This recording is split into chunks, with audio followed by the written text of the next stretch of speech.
Hey guys, welcome to Vendel's Arcade Mode Tutorials.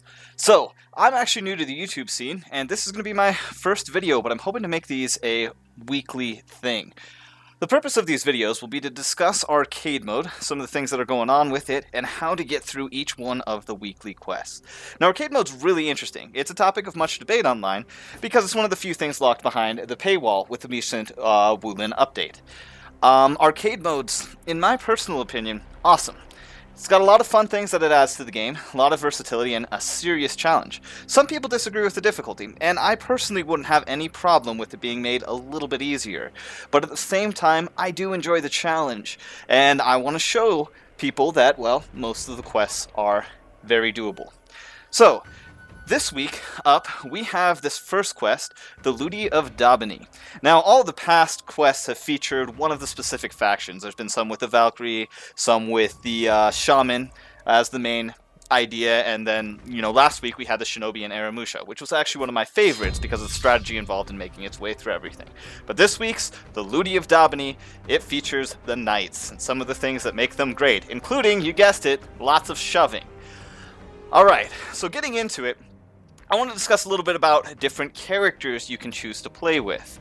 Now, I've messed around with a lot of different characters, but you can obviously see where my main choices lie. My personal choice for most of the weekly quests to make it through the first time is always the Aramusha. I have made it through this quest with the Aramusha and the Orochi and the Shinobi, as I usually try to do all three, but I will tell you it is much harder with the other two. Now, I like the Aramusha for a couple different reasons. One, his tiers are extremely versatile. Against high-level players, he struggles because so much of his kit is locked behind Blade Blockade, and very few people will actually let you get off a Blade Blockade when they know it's coming. In low tier, however, he's phenomenal, and against AIs, who are only ever doing input reads, his Blade Blockade and everything else in his kit is just as accessible and viable as any other heroes, and so I like him because his speed allows him to be versatile, his targeting is extremely effective, how he can switch targets mid-infinite combo, and there's just a lot of things he's got going for him that we'll get into as we get into the video. Now, for this particular quest, though, I do want to say, before we go, that Blade Blockade, I don't actually use it much. You'll see a little bit of why that's the case once we get into it. But anyways, here we go. Alright, so first up is the Wayfarer. As we're going through these, I'm also going to be discussing some of the modifiers and what advantages they give each of us. This first quest is one of the hardest. I actually struggled the most with Phase 1 and Phase 3 of this week's weekly quest. Now, this one features us being uninterruptible and stealing a minor amount of hit points from attack, but we also can't parry, against an opponent whose all attacks are unblockable and who massively drains your stamina on hit. This is a tough combo. Now, as we go through these, I'm going to be showing you some examples of me failing and some examples of success. Now, you'll notice this guy gets off a single hit or two on you, and your stamina's gone. If he gets off his right side double combo that he does, that's it. This Warden puts out your stamina, and then unless you're perfectly timing your backward dodges, he will get up on you and take you out in mere seconds. So the big trick to this one is trading blows appropriately and utilizing both your uninterruptible and your health steal. These level 3 AI bots, they're really good at input reading and parrying. So what you got to do against this guy is only attack after you see his attack indicator comes out and you're fairly certain he's not going to cancel it. By doing this, you'll normally be able to get off a few hits equal with him and come out on top because you've got that little edge of health steal. In fact, your uninterruptible mixes up the AI so much that you can normally often with the Aramusha get two heavies. I recommend always attacking from the sides, because Wardens in particular have the crushing counter on the top, and despite the uninterruptible stance, if, they ready themselves for it, they're gonna hit you with that crushing counterattack, and it hurts. So you saw me do a quick restart there. That's another thing I want to discuss in brief. There's nothing wrong with when you realize the situation going bad, doing a quick restart. I do it again right there. The reason for it is, I'm already out of stamina, I know things are going to go bad, I'd rather just reset. This in some of the past quests versus some of the level 3 Zhang Jun bots that had health steal in one of the previous quests, I repeatedly I kind of set a rule with myself that I would just restart anytime his health got higher than its original starting value, because he started at half health during that weekly quest. But anyways, back to this one. You'll notice that during this portion, I'm repeatedly, when he attacks, trading blows with him. It's the easiest way to do things. Now, you do have to do some stamina management as well, but you'll see that eventually, as this interplay continues, things work out. You let the warden approach, you find that sweet spot so that he doesn't do his bash, and then you're able to take him down.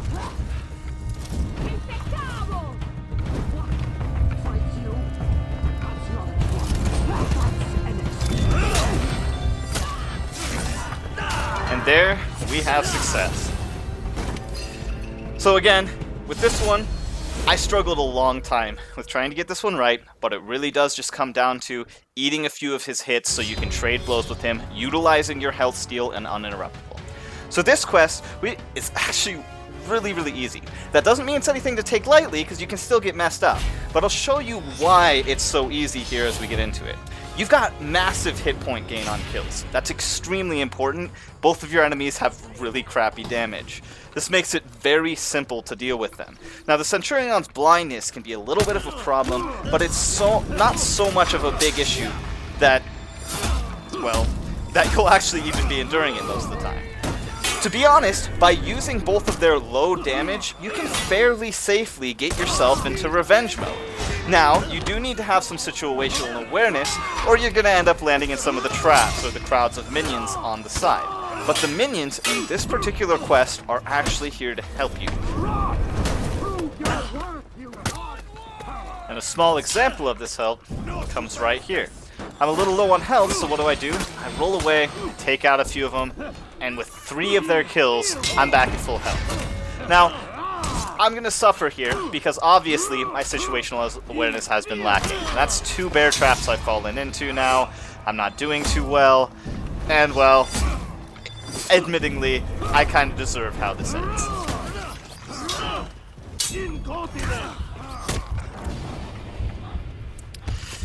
Alright, so as we get into the second and successful attempt, the same things apply. You know, just kind of use them to get revenge, then turn that revenge against them. If you ever get a little low on health, go for the minions. Now, I'm sure some people could figure out a way to use the bear traps, but because AIs only really go into them if you're on the opposing side of them and they're not aware of their presence, you're not really likely to get one of them into the bear traps without struggling. I tried to use them to my advantage, but I just couldn't get it to work. Most of the time, I either ended up in the bear trap, or the tactic just wasn't successful and I could not maneuver them appropriately to get in there. If you can do it, good on you, but I recommend just trying to stay generally center unless you need to go heal using the small guys. And there we go. There's another success. So after this, we're going to take a short break. For Honor, it's a good game in my opinion, but it obviously has its faults, and here's one of them. The glory of tribute mode, when one of our players gets stuck in the actual flag holder. Don't ask me how this happened. I really don't know. I don't think my friend even knew how it happened. We were fighting bots though, and watching them try to path to get to him while he was sitting in there was one of the funniest things I've ever seen.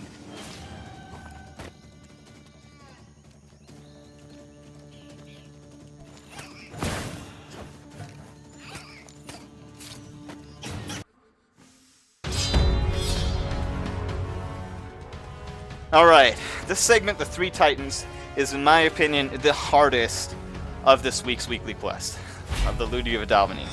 A couple reasons for this. You're extremely strong. You drain people's stamina, whether they take your attack or whether they block it, it doesn't matter. And you heal decently quick. So you're very strong, but the enemy is too. Now, again, the same kind of rules follow through in this one as they did in the last one. You need to focus on getting revenge. You use that revenge to actually open up on the opponents and be safe about, well, you know, not be so worried about losing health. Now, I haven't talked about it at this point, but perks do actually apply in arcade mode. The perk that I find the most helpful on the Aramusha is the one that leaves you with a small shield, a 25 hit point shield, after you've gotten the revenge. It might be 15, I might be wrong about that. But the point is, it gives you a little leeway every time you get revenge to get another one. So even if you're on low health, you can make a few mistakes and still get another revenge. There is few perks that are, in my opinion, as powerful and viable as the Vengeful perk. So in this one of the things you'll notice is I took out the Peacekeeper first. Now this is important to do as soon as possible because the Peacekeeper is the one with the damage buff. The Peacekeeper's damage buff allows her to take out a third of your health with a single grab and triple stabs, if not a little more than a third of your health. She handles you fast. Here at this point, I've cleared everyone, but now I'm handling the Conqueror and I'm doing so poorly. Part of that reason is because I was kind of doing a rush job of trying to finish her. And so I get taken down. As we go into the next video, or the next attempt, you'll see that, well, again, I'm staying away from the Peacekeeper, try to kill the Peacekeeper as quickly as possible when I get revenge, and then handle things very, very calm and collected against the Conqueror. The reason for this is you have a hit point regain. You don't have to rush things once you have the situation down to a manageable point. When it's just you versus the Conqueror, who I highly recommend leaving to last because of her inability to be thrown or anything like that, you'll be able to handle things at a very, very decent pace. So once you have revenge, of course, the goal is to focus on the Gladiator and the Peacekeeper. If the Peacekeeper's close, always go for it. Now, these are still AIs. Because they're still AIs, they will let you get off execution sometimes. It's not a guaranteed thing, but it is fairly frequent that you'll be able to get off an execution completely with the AIs, and they'll just stand there because for some reason they're more respectful than most of us players, I guess, when we're murdering their comrade. I don't understand why they're programmed that way, but take advantage of it. It's nice, and you need all the advantages you can get. So finally here, take out the Peacekeeper. One other thing to comment on is you can reliably exhaust both the Peacekeepers and the Gladiator's stamina. So I speed things up here a little bit because, well, I take a long time to just carefully handle the Conqueror here. I back up, I repeatedly stay at this sweet spot that makes her walk back and forth without actually dashing. You can find that sweet spot so you can get a little bit of healing. Try to get occasionally just one little hit in, don't go too far into it or you're gonna hurt yourself. Now, there's no point in trying to mess with her when she's out of stamina because she cannot be stumbled, she cannot be knocked over, there's absolutely nothing you can do to screw with her in the out of stamina way. And anything you throw at her heavy-wise when she is out of stamina will be parried. I 100% promise that. You do a triple feint into whatever you feel like with a light at the end of the triple feint, and she's still going to parry that light, even if you put out all three of them from different directions. It's just the way that these level 3 AIs are, and you have to be aware of that and not try to capitalize on the out of stamina. The only thing that's reliable when someone's out of stamina is occasionally getting the feint into the guard break and then throwing them onto the ground. But like said, you can't do that to this Conqueror. But doing that to the Peacekeeper or the Gladiator when you have a good opening for it is a viable thing that can help you dish out some serious damage. So we'll go ahead and just let this play out, and after the victory, we'll move on to the next trial.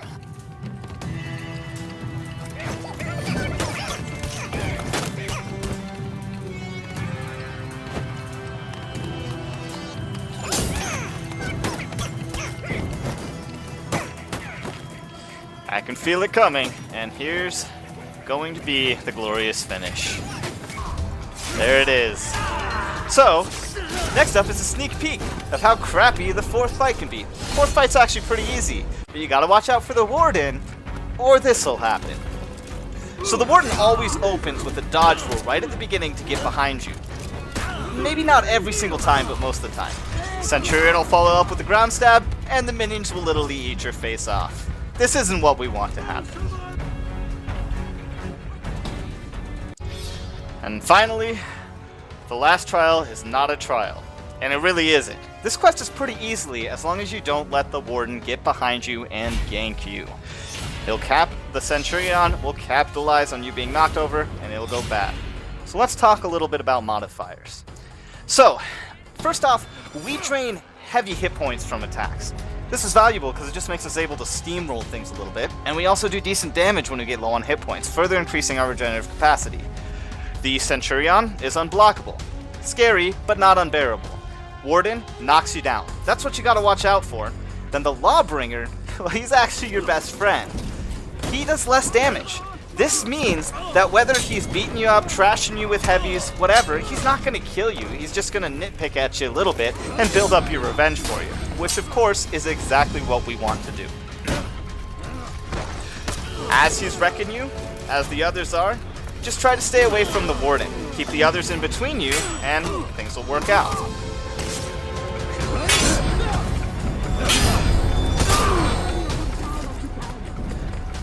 By now I'm sure you've noticed that I'm kind of also spamming zone attacks. There's a good reason for this. With the Aramusha, your zone attack, well, you're going to get parried a lot of the time, but only by the person you're targeting normally. Which means that unblockable sweep is going to cut through whoever else you're standing by. For any characters with a zone attack that's unblockable, spamming that thing is going to help you out a lot, because you're going to do some serious damage with it, if not against the person you're focusing. Gladiator's a good example of this. I've seen that firsthand, though of course mine's not geared enough to really viably play in these high-end quests. So you want to leave the Lawbringer for last. I think we've kind of made that obvious, but once they're both down to this point, honestly all that matters is finishing them off.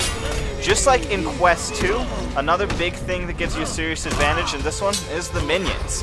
If you're feeling a little bit down and you're worried that things aren't going to go well, feel free to run and take out the minions. And there we go. We have it. There's the Lubi of Daubeny successfully cleared. Alright, so here's some post-game information for you. My first clear on this took me probably 60 minutes. But after that, most of my clears took me on average 18 minutes. They're very doable, with only Phase 1 and 3 being the ones that are really varied and can hang you up for a long time, as evidenced by the length of my encounter with the Conqueror. So in the future, I'll be trying to put out one of these every week, and we'll just kind of see how things goes. If you guys are interested in seeing me play some other characters, feel free to let me know, particularly the ones that I have some renown in. If you want to see me play a character that I don't really have skill in, let me know, and I'll try to work up the skill in that character and the renown level so I can actually take on this higher level content with a decent gear score, but it may take some time to do that. Well, thank you guys for watching, and good luck in your adventures against the Lubi of Daubeny. And always remember, modifiers modify your playstyle. Vendel out.